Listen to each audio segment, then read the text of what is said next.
Today we continue to listen Anattalakkhana Sutta. First we have to recite Anattalakkhana Sutta Pali,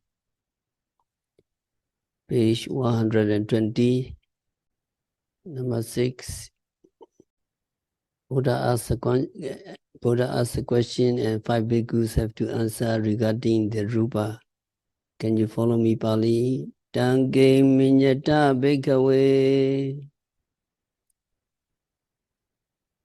rupa necca va anecca vati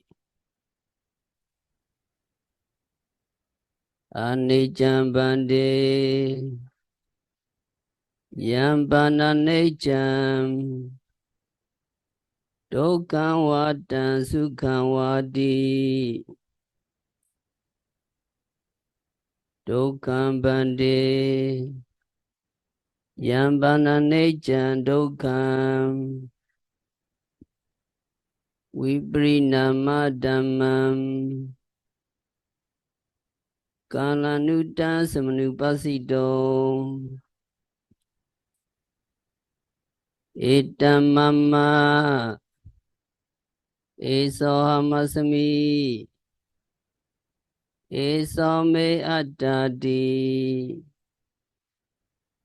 no hitam bande. Again, follow me. Tange minyata bhikkhave rupa necca va anecca vati anecca bande yambana necca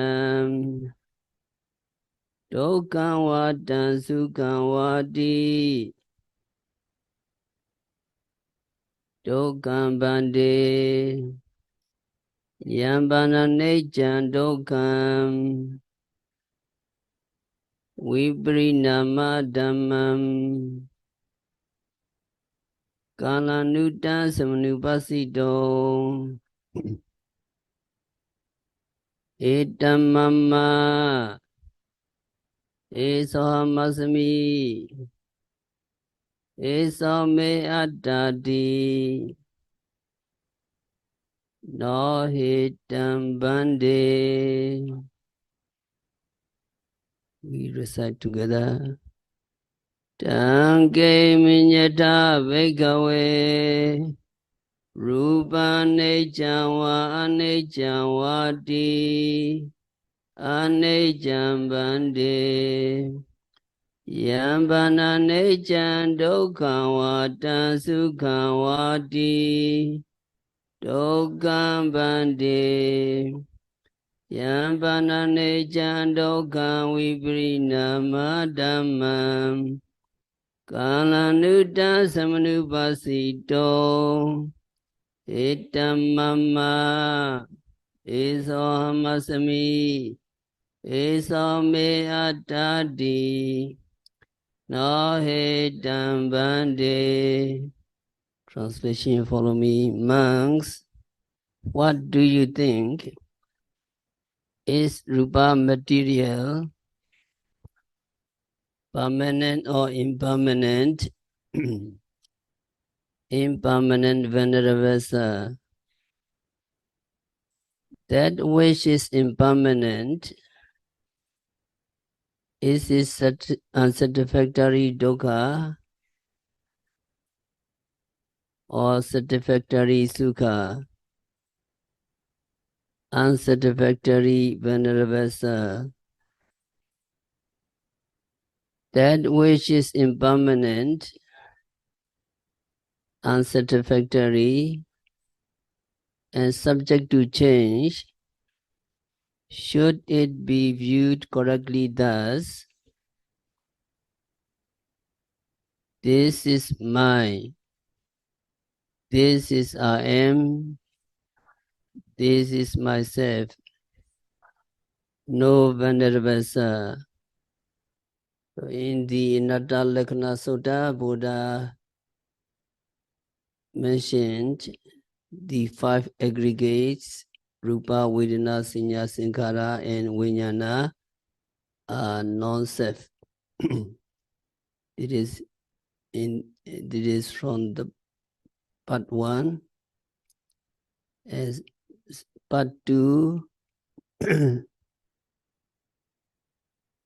describe the aggregates in terms of anicca and dukkha, in terms of characteristics of anicca, impermanence, and dukkha, unsatisfactoriness.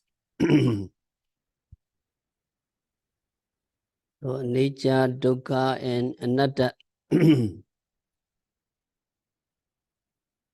impermanence, suffering, and non-self, yogi need to realize. Seeing these three characteristics, anicca, dukkha, and anatta, is not so easy because there are certain barriers that conceal them.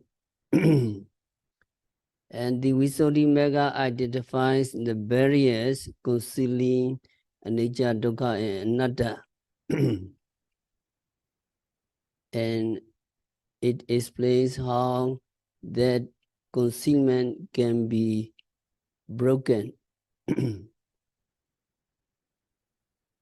According to the Visuddhimagga, anicca is concealed by sanctity. Impermanence is concealed by continuity.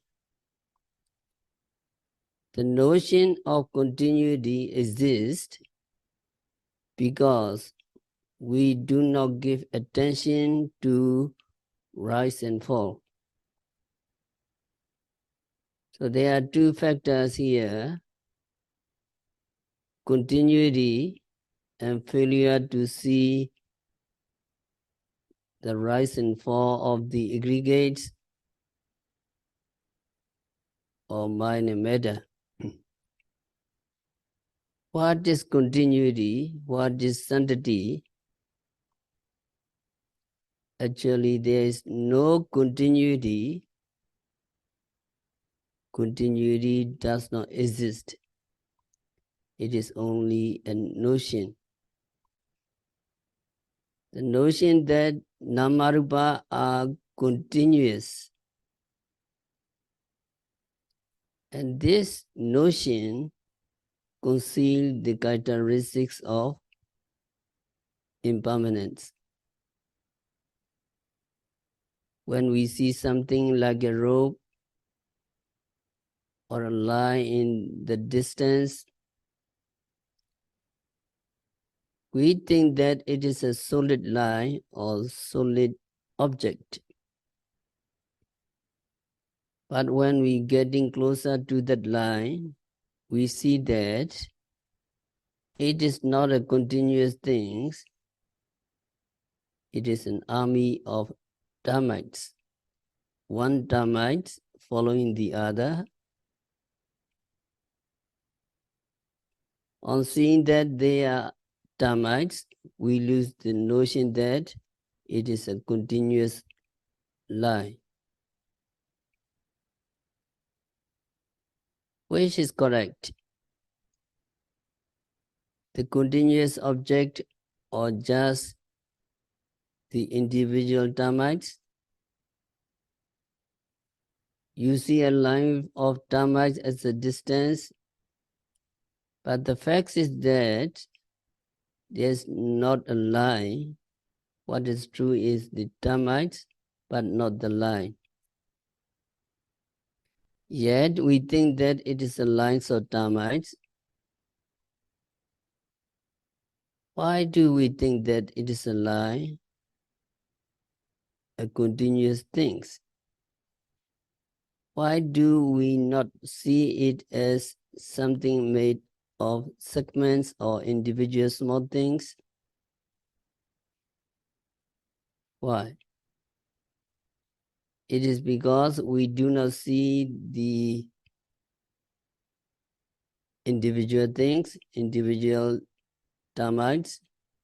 We cannot see them arising and disappearing. Suppose there is the beginning of one Dhamma and its end is followed by the beginning of another Dhamma, and that second Dhamma's end is followed by the beginning of another Dhamma, and the end of that Dhamma is followed by the beginning of another Dhamma, and so on. Between the Dhammas, there are gaps. They do not connect it as a solid whole, but from a distance, these gaps or bricks between the Dhammas cannot be seen. So we think we have seen a continuous line of them. However, there really is no such thing as a line of Dhammas. They are just Dhammas following one after another. So when you cannot see mind and matter, or parts of mind and matter as separate from one another and arising and disappearing, you may think they are a continuous flow. Although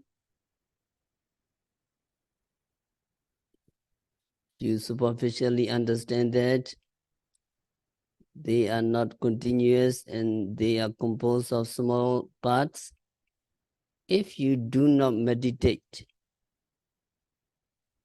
and do not really see the arising and disappearing, you will still think in terms of one continuous things. Do you think your body today is one continuous process from the body yesterday? Or that you have the same body that you had yesterday? Or is it a different body? At every moment,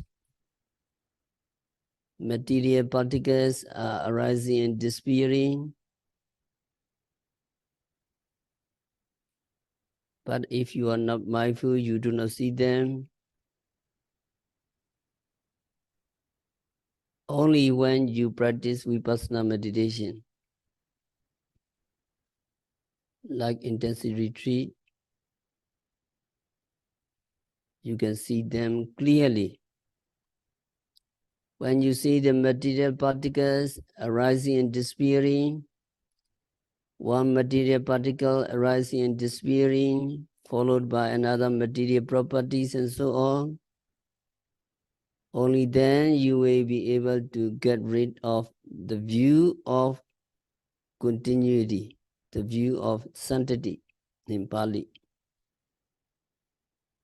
Then you will realize that there is no continuous phenomenon going on, but actually small parts arising and disappearing one after another.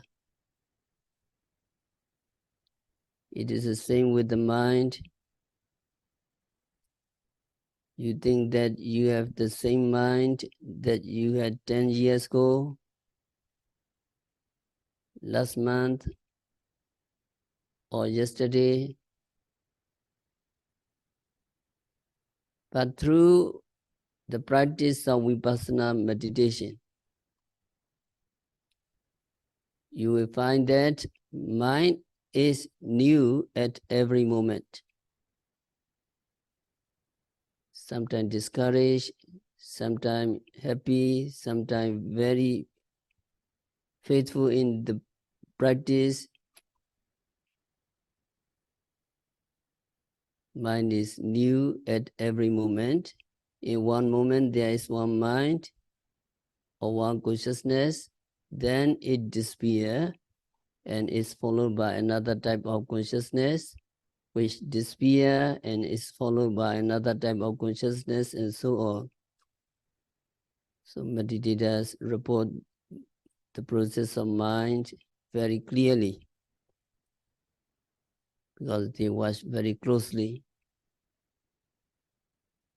When you can see them as separate moments falling one after another, you are able to break the notions of continuity. Once it is broken, you will have no sense of continuity, and the characteristics of impermanence becomes clear to you. You may also think of the combinations of mind and matter, the five aggregates, as being one whole continuous things. Here, no microscope can help, but you have to restrain a lot to develop your concentration and mindfulness. So in practicing vipassana meditation, you will be able to see mind and matter as separate entities arising and disappearing.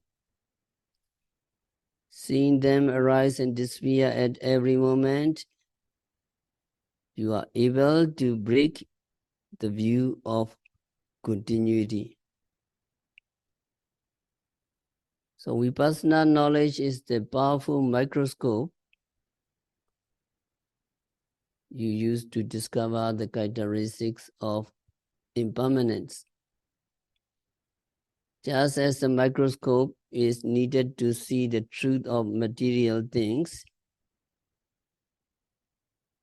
we need vipassana knowledge in order to understand the truth of namarupa, mind and matter, the five aggregates, and to see their impermanent nature.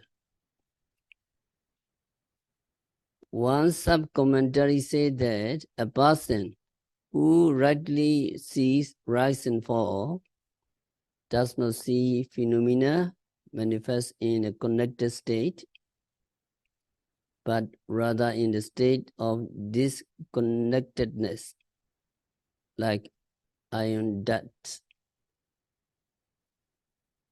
You may have seen iron darts, iron spikes.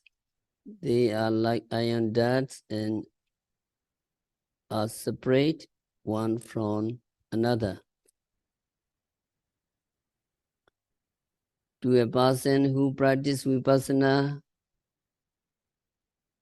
and can see the rise and fall of the aggregates, the mental and physical states no longer appear as connected, but are separate and unconnected. Once you see this disconnectedness of namarupa, mind and matter, see that they are not continuous, but are composed of many separate parts. You come to understand that these constantly rising and falling namarupa phenomena are impermanent. But as long as you think that they are continuous, it is impossible to see their impermanent nature. So you have to observe one after another precisely. So the notion of continuity must be removed if the yogi is to see impermanence and know it to be the characteristics of the aggregates. To get rid of the notions of continuity, you need to watch namarupa closely. You need to see that these aggregates arise and disappear continuously. Once the arising and disappearance of aggregates are seen, you will be able to rid yourself of the notions of continuity. When this notion is broken, the nature of impermanence and nature manifests itself clearly to you. So in the second part of the sutta, it describes the aggregates in terms of the characteristics of anicca and dukkha. But before we deal with them, we wish to explain the characteristics of anatta and how this characteristics is hard to comprehend. All the namarupa components of the five aggregates are non-self. That they are non-self becomes evident through their characteristics or signature of non-self. The commentary describes the characteristics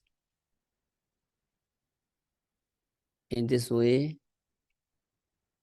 In the Anattalakkhana Sutta, Nacha Labati Rupe Evam Me Rupan Hotu Evam Me Rupan Mahositi. In the Sutta, it mentioned. So in this Anattalakkhana Sutta, the characteristics is expressed Nacha Labati Rupe Evam Me Rupan Hotu. It is not possible to manage your body. Let my body be all wholesome. Let my body not be unwholesome. It is not possible to control your body. So if it is uncontrollable, it is anatta, because it is not under your control, it is not obedient to you. And also in this Anattalakkhana Sutta, Buddha mentioned Abhadayat Samvittati. This body tends to afflict. Affliction or oppressing should thus be taken as another characteristic of non-self, because it is oppressing you, it is afflicting you, so it is anatta, it is non-self. Also there is a query in this sutta. It is appropriate to consider it as self that which is subject to change. It mentioned. So constant change and alteration is a characteristic of anatta. It is constantly changing. Very sure it is non-self. When these characteristics are observed in the course of taking note of Namarupa phenomena as it is happening, your knowledge develops that the aggregates of mind and matter are non-self, but mere phenomena. Such knowledge is called Anattanupassana Jnana, knowledge developed by contemplation of the characteristics of non-self. So the name of Anattalakkhana is given to this sutta since it deals with the characteristics of non-self. Very true, the characteristics of anatta is hard to comprehend. The characteristics of impermanence and suffering are easy to understand. but the characteristics of non-self is difficult to comprehend. Samoha commentary state that according to these commentaries, sometimes you say, oh, it is a nature when a pot is dropped accidentally and gets broken. You reflect a nature, or broken or gone. It is impermanence. You reflect in this way. Again, afflicted with sores on your body and with pain, because of piercing thorns or pointed sticks, usually mamas, or dukkha, suffering, what trouble, what suffering it is. So in this way, the nature of impermanence and unsatisfactoriness is clearly visible and easily understandable. But the characteristics of non-self is not so easily comprehensible, just like an object lying in the dark and is difficult to explain to other people. The characteristics of impermanence and unsatisfactoriness are well known either inside the dispensation or outside the dispensation. But the characteristics of non-self is known only in this dispensation. It is non-existent outside it. The wise hermits such as Sarabhinga, who were outside of the dispensation, could teach only about the nature of anicca and dukkha, impermanence and suffering. The doctrine of non-self was beyond them. If these wise people could only teach this doctrine, their disciple would have attained the knowledge of the path and fruition. But since they could not teach it, attainment of path and fruition was an impossibility outside of the dispensation. So it is the unique quality of the Buddha. It is the unique attribute of the exalted enlightened Buddha to be able to teach and explain the doctrine of anatta. Teachers outside of the dispensation could not handle this doctrine. It is so subtle and profound. The commentary states that the non-self doctrine is deep, that even the enlightened ones had to employ either the characteristics of impermanence or the characteristics of suffering, or both of them, to facilitate the teaching of the doctrine of non-self.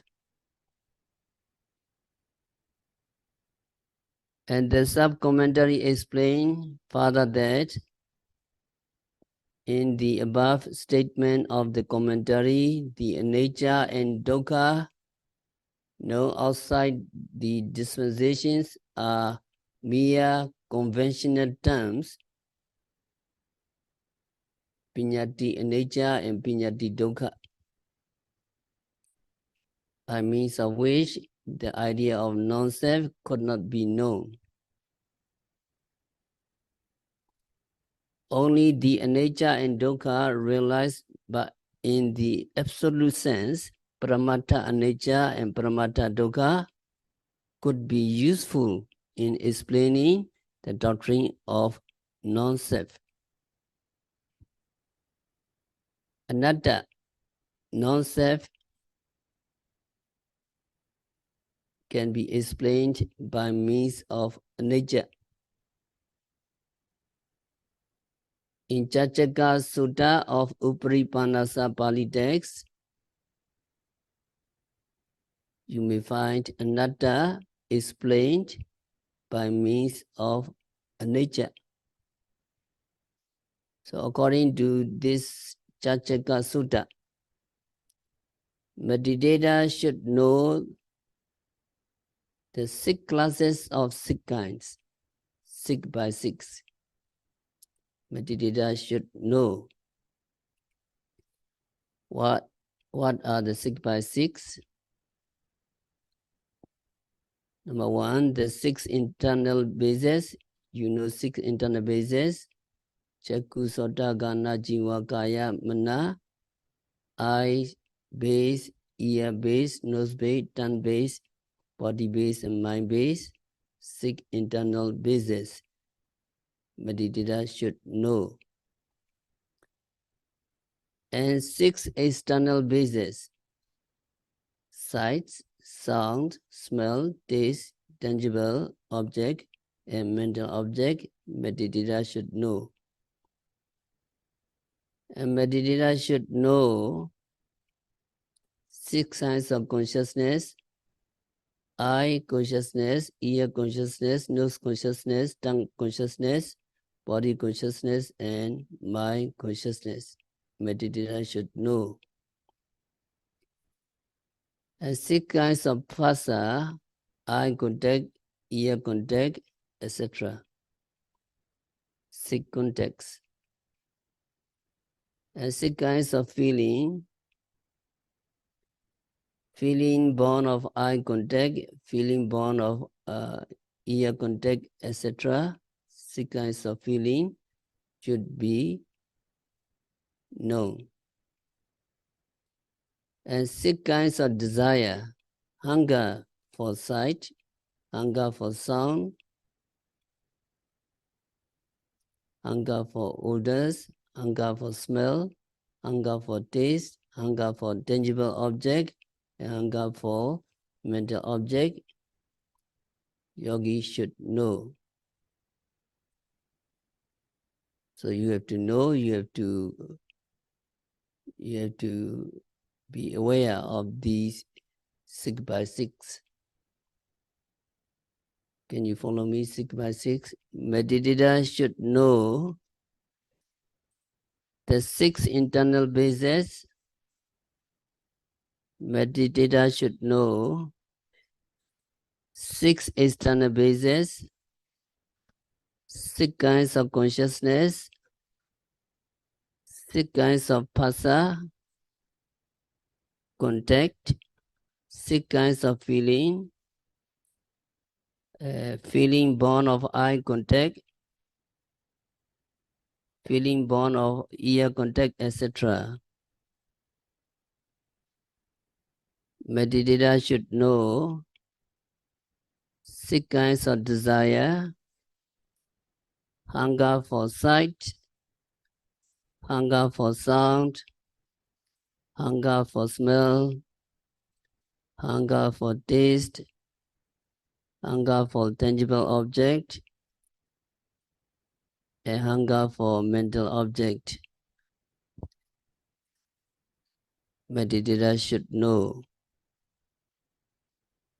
So meditator should know means, according to the commentary, you should know by means of vipassana contemplation, by means of Ariya Megajnana.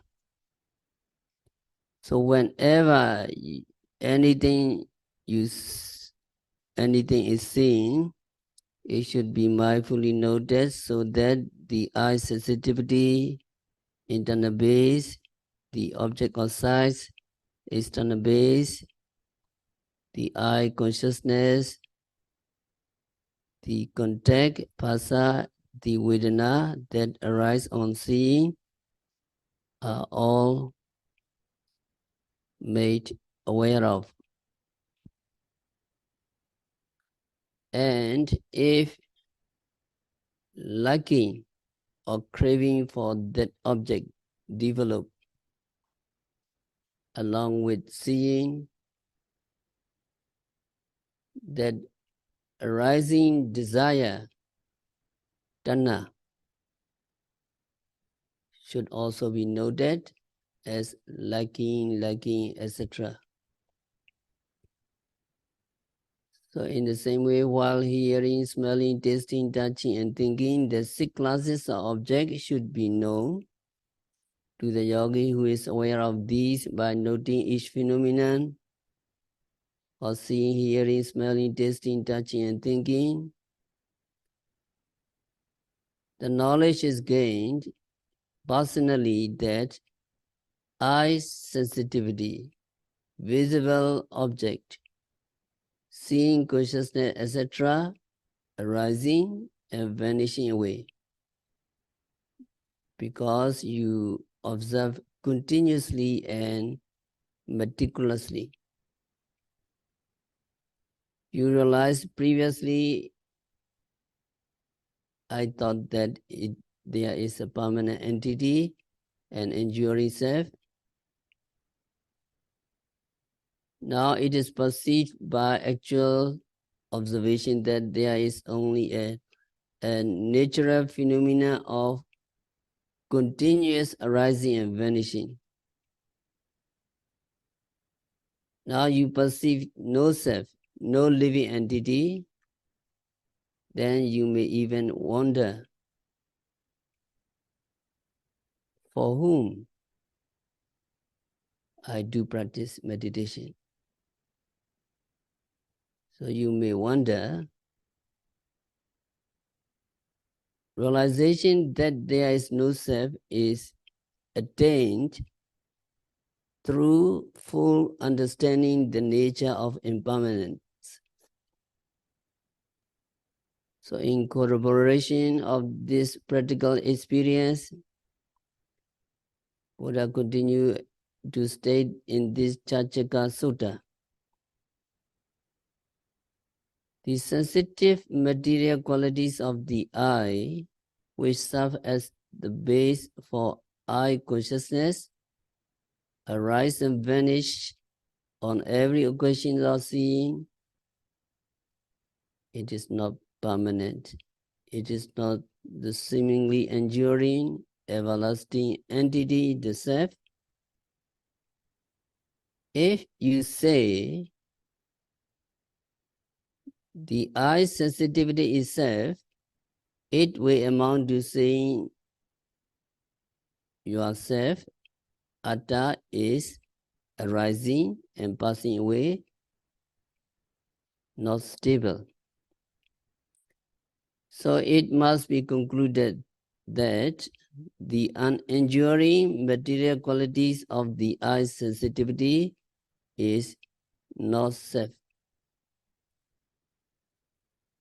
Similar conclusion may be drawn with respect to the visible form, seeing consciousness, eye contact and feeling resulting from eye contact, lacking and desiring for the sight, that they are not self. It is how the six phenomena which become prominent at the moment of seeing are to be regarded as anatta, non-self. In a similar manner, the six kinds of phenomena which are apparent at the moment of hearing, smelling, tasting, touching, and thinking may also be regarded as non-self. And you can see non-self through seeing dukkha. Anatta is explained in terms of dukkha in the Anattalakkhana Sutta itself. Rupan abadaya samvittati. Body tends to afflict because it is not self. Anattalakkhana Sutta mentioned. That which is oppressing is a terror, a suffering, and it is very clear that a terrible suffering cannot be myself, my inner entity, because it is terrible suffering. And also anatta can be explained in terms of both anicca and dukkha. To explain non-self in terms of both anicca and dukkha, Buddha said, body is not permanent. What is not permanent is suffering. What is suffering is non-self. What is not self should be regarded with proper wisdom according to reality in this way. Nitamama, nisoamasmi, namiso atta. This is not mine. This I am not. This is not myself. In short, Rupa is subject to change and suffering and is therefore not self. It is not proper to regard with pleasure as mine what is really not self. It is not proper to think vainly to ourselves as I am great, I can do, etc. It is not proper to think like this. It is not proper to regard it as myself. In this manner, should Rupa be viewed and regarded in accordance with reality. In the same way, Vedana, Sanya, Sankara, and Vijnana are also shown to be anatta, non-self, by their nature of impermanence and suffering. The concept of nature and dukkha is known and accepted outside of the Buddhist teaching too, but the doctrine of non-self, refusing the existence of a living entity, is hardly acceptable to those outside of the Buddha's dispensation. You may know the Sicaka wandering recluse. At the time of the Buddha, a certain wandering recluse by the name of Sicaka. He came to the Blessed One and disputed with him on this subject of anatta non-self. He was a very sharp debater. So Sicaka was a teacher of the princess of Vesali. The wandering ascetic asked the Venerable Assaji, the youngest of the group of the 5 bhikkhus, how is Samana Gautama teaching his disciple? What are his chief instructions of his disciple? Venerable Assaji replied, Rupa, Vedana, Sanya, Sankara, and Vijnana, body, feeling, perception, mental formations, and Vijnana, consciousness, are impermanence, not self. That is how the Master is teaching us. These are his chief instructions. Upon this, Sicaka, the wandering recluse, said, Friends, we hear an utterance which is evil, unlucky. We have been hearing that Samana Gautama used to teach the doctrine of anatta. To hear which is evil, unlucky for us. One of these days, we may have the opportunity to meet with Samana Gautama and rid him of this wicked, obvious doctrine of his, the wrong view of anatta. Wandering recluse Sicaka said. So this is an example of how believers in atta look down upon the doctrine of anatta. To hear what the Buddha has taught about non-self is utterly evil and painful for them. The wandering ascetic even talked about ridding the Blessed One of his wrong view. Dogmatics are always of this frame of mind. They run down other people holding fast to their own view. Even those who are teaching in accordance with the Pali Canon are disparaged. Such people who are criticizing other people are usually found to be deficient in their knowledge of the text and not to have much practical experience of meditation exercise. They have no theoretical and practical understanding. So the Sejaka wandering ascetics had not yet made sufficient study of the Buddha teaching and had no practical knowledge of the Dhamma. Yet he held a poor opinion of it, feeling himself very much above and superior to it. So he made an attempt to go to the Buddha and to engage in contest of beliefs.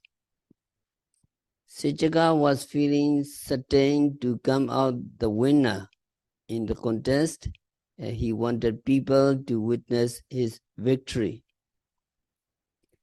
So Sejaka went to the Lijavis of Vesali and invited them to accompany him, making a vain boast that he would win the Blessed One round in the matter of doctrines. Just like a powerful man catching hold of a kid by his fleece while it rounds and rounds. So when they reached the presence of the Buddha, the wanderer Sejaka asked permission from the Buddha to put question to him. Then he asked, Venerable Gautama, how are your disciples instructed? What are the main points in your instruction? Sejaka asked, and Buddha replied. The Buddha's reply was exactly the same as the given by the Venerable Asiji. Sejaka, Rupa, Vedana, Sanya, Sankara, Vijnana, 5 aggregates are impermanent, not self. In this way, I instructed my disciple. These are the main points of teaching of my disciple, Buddha said to Sejaka. The wanderer Sejaka then began to introduce doctrinal matters into discussion by way of illustration. Venerable Gautama, the seeds and shoot cutting have to rely on the earth for their growth into plants and trees. Likewise, every action that is done with vigor and strength needs the earth for its support. In a similar manner, a person having rupas as substantial self, atta, depends on it for both wholesome and unwholesome activities. In the same way, a person having Vedana, Sanya, Sankara, Vijnana as substantial self depends on Vedana, Sanya, Sankara, Vijnana for both wholesome and unwholesome activities. Sejaka continue. So what is meant by this assertion is that seeds and trees have to depend on the support of the earth for their growth. So also all kinds of activities require strength and vigor. They need the firm support of the earth. In the same way, the wholesome and unwholesome activities are performed by individuals having rupa, vedana, sanya, sankara, and vijnana as self. Dependent on these attas, the activities are carried out. Also, it is the atta that reaps the fruits, good and bad thereof. If rupa were not self, where would be the support for the performance of wholesome and unwholesome deeds? And who would enjoy the fruits of these actions? Sachika asks. So it is outside the intellectual scope of the disciple to solve the doctrinal matter of atta, which is likened to the earth. Only the Buddha could handle this problem. So the commentary said, accordingly, Buddha, intending to tackle the problem personally, asked these Wandara Sijaka. Sijaka of the Agivisna clan, do you hold that Rupa is self,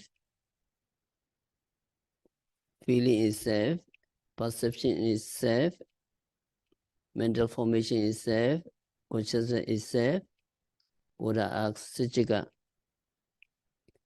Sijaka answer, yes, Venerable Gautama, I hold that view, and these people here also hold the same view. The Buddha asked Sijaka, Sijaka of Agivisna clan, leave aside other people's view. Let us hear what you hold as your own. So it was Sijaka's intention to share the blame. If his view of Atta happens to be blameworthy with the others present there. But the Buddha asked him to continue his reply only for himself. He was thus forced to admit that he holds that Rupa is his atta, Vedana is his atta, Sanya is his atta, Sankara is his atta, Vijnana is his atta.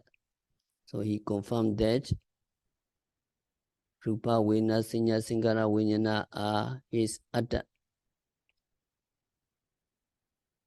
So the story a little bit long. We will continue next time. We have to stop our discourse for today.